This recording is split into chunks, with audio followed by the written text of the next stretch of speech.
Bonjour à tous, alors aujourd'hui je vais vous parler du drame français Tokyo Shaking avec Karine Viard qui va nous conter les événements du drame de Fukushima en 2011. Alors c'est une réalisation d'Olivier Payon qui a une, on va dire, petite spécialisation dans le documentaire parce que sur ces 4 longs métrages, on avait 2 c'était des documentaires dont un qui a été nominé au César. Alors dans Tokyo Shaking, on va retrouver une expatriée jouée par Karine Viard, Alexandra. Et celle-ci va être à Tokyo le jour du tsunami, donc ce 11 mars 2011. Et il va s'enchaîner toutes les catastrophes que l'on connaît qui s'est passées il y a de ça 10 ans au Japon. Alors si vous aimez la vidéo, n'hésitez pas à mettre un petit pouce bleu et à vous abonner, il y a des critiques qui sortent régulièrement. Alors la catastrophe de Fukushima, déjà faut savoir, avec le recul historique, voilà, elle date d'il y a 10 ans, qu'elle a été un peu une pièce maîtresse, on va dire plutôt un événement clé dans la stratégie de plusieurs États dans la considération du nucléaire pour la production d'électricité. Je pense notamment à l'Allemagne qui, après cette catastrophe, a beaucoup réduit, en tout cas beaucoup diminué la part du nucléaire dans son électricité. C'était aussi un événement qui a secoué la France indirectement, car c'est vrai que nous, on a beaucoup de centrales nucléaires. Donc, ça avait fait écho par rapport à tout ce qui est sécurisation en cas de catastrophe naturelle, etc. Donc voilà, Fukushima, même si ça s'est passé au Japon, ça a une résonance très forte en Europe et même dans le monde entier, on peut dire. Et voilà, donc comme je vous l'ai dit, ce film vient 10 ans après et je trouve que c'est pas mal d'avoir attendu autant de temps avant de le faire car ça permet de prendre un certain recul, surtout émotionnel, parce que c'est vrai que quand on fait un film directement après une catastrophe, il y a souvent pas assez de recul, la documentation est souvent incomplète et bah on réagit sur le moment, donc forcément bah c'est pas toujours très bien fait, alors que là voilà, le temps a été pris, la documentation a été faite et je trouve que ça ne le rend que meilleur. D'ailleurs, j'ai trouvé ce film excellent. Alors personnellement, je n'avais qu'un vague souvenir de ce qui était arrivé. Voilà, donc bien entendu, comme tout le monde, je sais ce qui s'est passé, enfin comme la majorité des gens, je suppose. Mais dans les détails, voilà, je sais plus, je savais plus voilà comment s'était déroulé, quel laps de temps s'était passé entre le tsunami et l'alerte nucléaire, enfin l'alerte à la centrale, etc. Quels avaient été le déroulé. Et c'est vrai que ça m'a permis de redécouvrir, entre guillemets, si on peut appeler ça redécouvrir, cette catastrophe. Et il y avait comme un goût de nouveauté. J'ai pas envie de faire déplacer dans ce que je vais dire, mais bon, je pense que vous m'avez compris.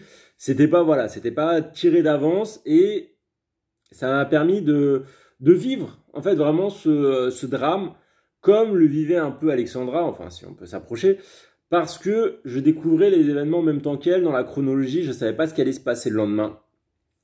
Et j'ai trouvé ça intéressant déjà de vivre ça à travers le regard d'une expatriée, parce qu'il faut savoir que logiquement, vous l'aurez compris, une expatriée a une culture occidentale, comme nous, et donc forcément, bah, ses réactions et sa manière, voilà, je vais dire ses réactions et sa manière de réagir, bon, c'est la même chose, va plus s'approcher à ce dont nous, on aurait pu penser, et donc l'appropriation va être plus facile.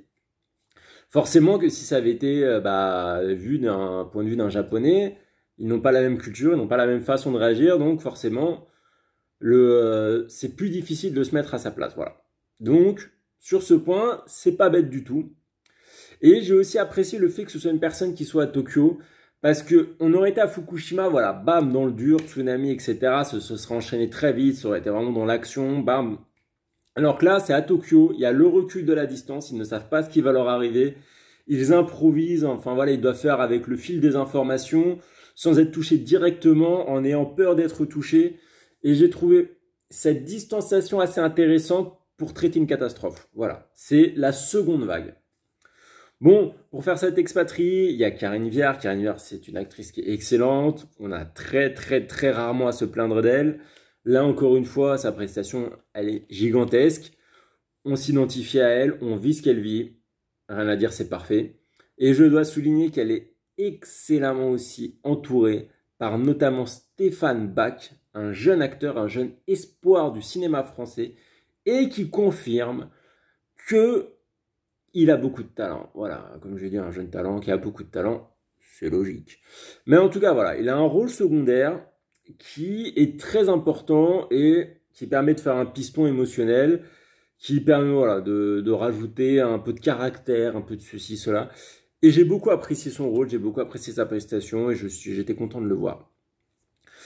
Alors ce film, j'ai aimé le fait qu'il soit, on va dire, construit en paliers. On va dire, parce que tous les événements ne vont pas arriver, bam, d'un coup. C'est, comme je vous ai dit, on a le déroulé glaçant. On a un déroulé glaçant, pourquoi? Parce que il y a d'abord le tremblement de terre. Je commence par là, non, c'est par là.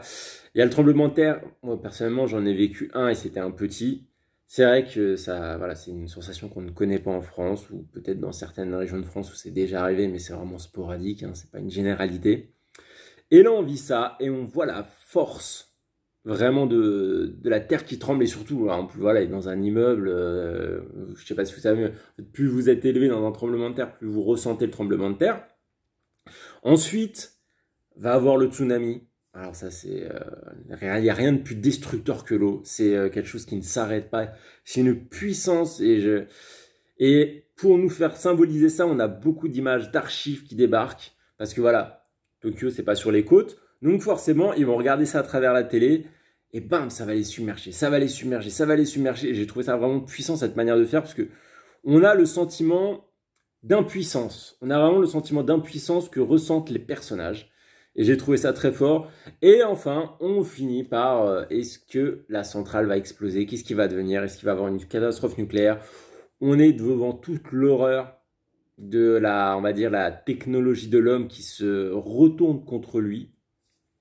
Et donc, ça fait vraiment que la tension va monter en palier. On va monter en puissance au fur et à mesure. Enfin, puissance, vous m'avez compris, dans l'horreur, dans le dramatique, dans la tension qui va augmenter. La seconde vague, voilà, se rapproche. Le fait de pouvoir être touché, malgré qu'on soit à Tokyo et à des centaines et des centaines de kilomètres de la côte, on pourrait être touché.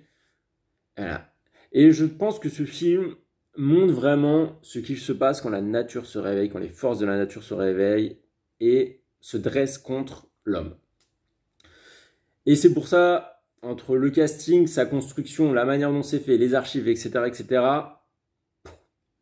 moi, je me suis vraiment pris et j'ai passé un excellent moment.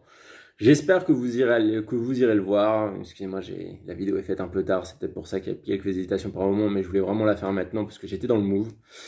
Et je vous dis à une prochaine fois, une prochaine critique. Ça aura été laborieux jusqu'au bout. Allez, ciao!